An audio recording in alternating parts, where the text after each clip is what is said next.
With us now, South Carolina Senator Jim DeMint, a Republican and a member of the Senate Banking Committee who voted against this. And I just want to clarify for our audience, this triples AmeriCorps from 75,000 to 250,000 people. It is your estimation, Senator, that this is government putting its fingers someplace that it does not belong. There's no question about it. I mean, you can look at the banks and say, hey, we need to do something to make them work better. But volunteerism, charities, I mean, that's what works about America. And for the government to intrude with billions of dollars and exclude religious and faith-based charities as part of this, it's just unimaginable at this time that we're undermining charities that are working in this country, actually eliminating some of the deductions that people can take when they give to charities. I just have to scratch my head and say, what are we thinking? What this will do is create the 14th largest employer in the world with this 250,000 people that we're paying to volunteer. It undermines the whole concept of volunteerism in America. And Senator, I just want to tell you what has been lighting up the blogs and our emails for the past couple of days. Here's the concern, and tell me if this concern is warranted or not.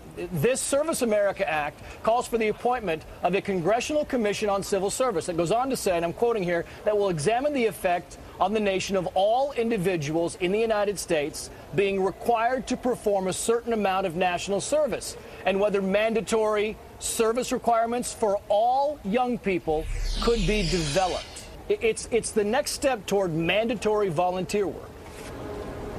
It's amazing what we're hearing. You know, the president is talking about, I mean, he's not only firing the CEO of General Motors, he's talking about what cars they should make and how many dealerships they should have, and to actually intrude into the civil society of America for no reason. I mean, it's not like it's not working or it's any kind of systemic risk.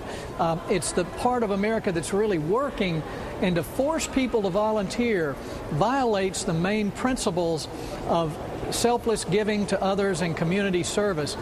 This government is way out of control.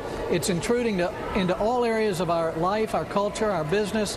And this bill, the SERV Act, demonstrates just how far we are from any constitutional form of government. Senator, I have literally 15 seconds left, but I want to say that, you know, the president, or then candidate Obama, got in trouble when he said this back in July. We've got to have a civilian national security force that is just as powerful and as well funded as the military. He backed off that statement, but this is kind of, in your estimation, where we're heading. Well, everyone's going to be working for the government in some way, and we're already more dependent on the government than we should be. This should just scare every American. Unfortunately, so much else is going on. Most Americans miss that we were creating the 14th largest employer in the world with this one program. South Carolina Senator Jim DeMint. Senator, thank you, sir.